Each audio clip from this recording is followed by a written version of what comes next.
Hey guys, welcome to my channel. Today is Sunday and I'm going to show you what I learned in today's service. As I mentioned before, I wanted to share with you guys every Sunday what I am learning. And so here we go. So the pastor spoke about the stages of faith. Okay, so stage number 1 is life-changing awareness of God. So I don't know if you guys remember the first time that you guys actually became aware of who God is. Like, a lot of times we grow up knowing like, oh yeah, there is a God. Oh, okay, yeah, but how many times do we stop to think about, well, who is God? And and we try to like have a relationship with him. How many times do we do that? So I remember the first time that I was invited to come to what's called an encuentro. So it's basically like an encounter. That's the name for it, or the term in translation. So I remember I was invited to go to an encounter, and I remember I didn't want to go. And I didn't want to go for many reasons. One of them being like, I don't know, So I remember asking my mom, and I'm like, I bet you if I ask my mom, she's going to say no. And I'm going to take that as a sign. If my mom says no, don't go, like, I'm not going to go. So I remember calling my mom, and I'm like, hey mom, so I'm getting invited to an encounter. It's 3 days. I was emphasizing these things so that she would say no. And I'm like, it's 3 days long away from home. Do you think I should go? And she tells me, she's like, yeah, you should go. I don't know if she wanted alone time, or she honestly just thought it was a good idea for me to go. I'm pretty sure it was God's plan, so it doesn't matter. But it was God's plans for me to be there, and I went. And I remember being there, and for the first time, wanting a relationship and wanting to know who God is and what is this about and what is this Bible thing that you guys are telling me about. And I remember, them asking us, hey, try to find a Bible verse that you may like, or do you know a Bible verse that you may like? And I'm like, I didn't even know how to open a Bible. And I opened it and I was like, where do I go from here? So I got guided into how to use the Bible and the books and stuff like that. Old Testament, New Testament, and all this other stuff. So I remember the first time, it was life-changing for me. I changed many things, that day about my life. I remember I used to curse so much. And many people don't know this about me, but I used to curse so much. When I tell you so much, every other word was a curse word. Every other word. It was crazy. I used to curse. I used to just try to be a gangbanger, and I really wasn't. So, anywho, so that was definitely life-changing for me. I changed many things, many habits on that day, Number 2, the stage number 2 is discipleship. So after that, it is true, discipleship did come into play in my case. I started going to discipleship. That was a class actually that we had to attend every week with one of our leaders, and a leader was assigned to us, and I was assigned to an amazing leader. And I remember just learning about the word and just being discipled and just wanting to make some changes in my life, or continue making changes, continue learning, because at this point you need to learn so much, that you just didn't know about. At least I didn't grow up with it, Stage number 3, the active life of, basically of service. So when I came to the church I am now, I started serving in that church, not immediately, but years later. And first I was in the team, what's it called? Well, the greeters, basically. So I would be outside and greet people and, greet them in, say hello, smile and stuff. And then I was in the cafe team where, I would prepare the coffee and the bagels and make sure everything was ready when the people came. And then I was in the kids ministry as well. And before that, in my previous church, I was also in the kids ministry. So, but then I stopped, for A, B, or C reason. I think COVID hit, and then when I came back, I didn't go back to it. And I've hit many walls. Sorry guys, so my son is outside and he's out with his friends, and he's out here and his friends came to talk to me. Woo! Anywho, and number 4 is where a lot of us hit what he mentioned was the wall. I have hit the wall a couple times. Not just one time. A lot of people just hit a wall once and then come back and bounce back, and that's it. But I'm eating raisins, by the way. It helps me think when I'm eating. So I hit the wall back when, even before I had Aaron. So I hit the wall before I had my son. And I remember just getting away from God.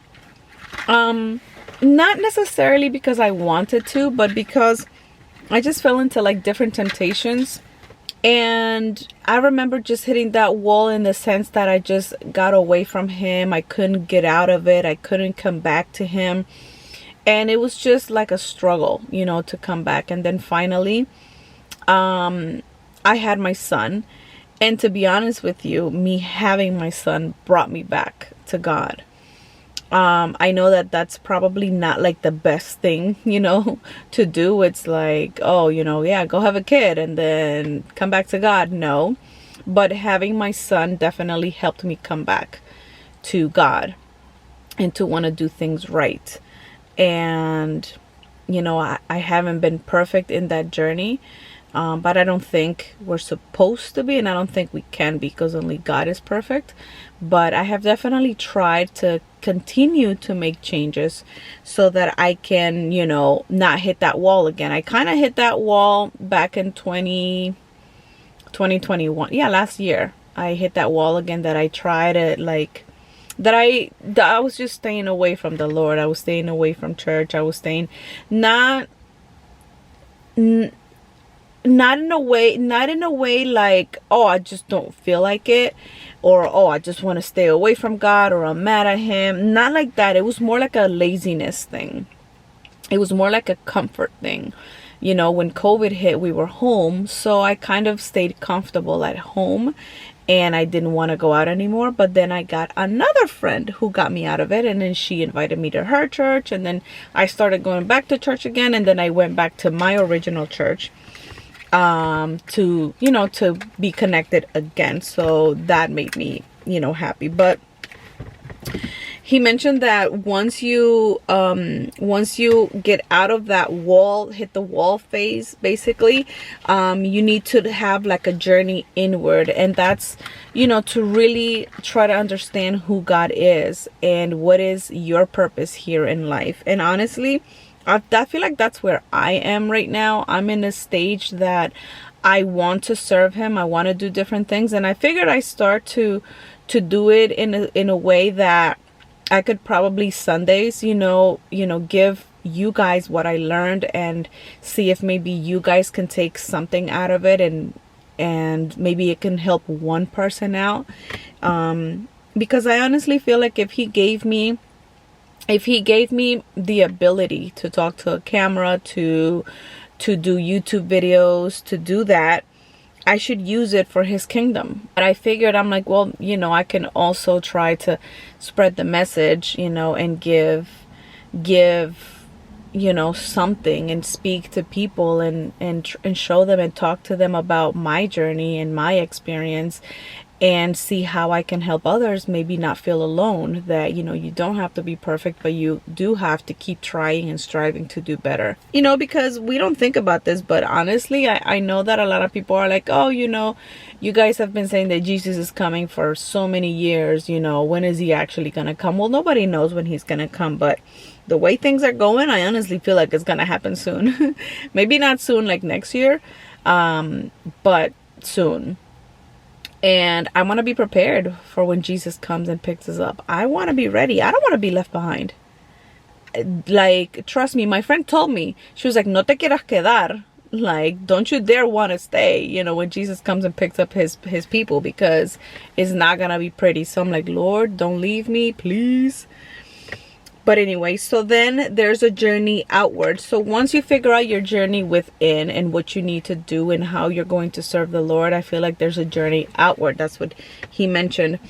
that now you go out and you show and you do and you serve the Lord the way that you were meant to serve him. He has a purpose for you. And I know you probably hear that a lot, or you probably hear like, oh, he has a purpose for you, and it's used so loosely. But I honestly feel like he does. And I'm trying to figure out, my purpose, and why is it that I am doing YouTube, and maybe I'm supposed to use it, for his glory. And number seven is transformed by love. Once you know why exactly you are here and why you're put on this earth, I think that his love will basically show you and put in your heart, what you need to do to serve him better. He went to the cross and he died for our sins. He died for my sins and yours. And it wasn't for us to just live a simple life and not try to win others for Christ. I honestly think that there has to be more than just living. It's like, do you really think that all we do is live and then die? Like, there has to be more to life than just that. Like, come on. Like come on. But anyway, so his love will transform you. His love on the cross, when he was dying, he was still serving his purpose. The pastor was mentioning that even on the cross, he was still saving lives. He was still serving, he was still doing what he was meant to do. When he was on the cross, he saved the person on his right. I believe it was the person on his right on the cross with him, and promised him, salvation. So even till his last dying breath, he actually served his purpose. And I think we should do the same.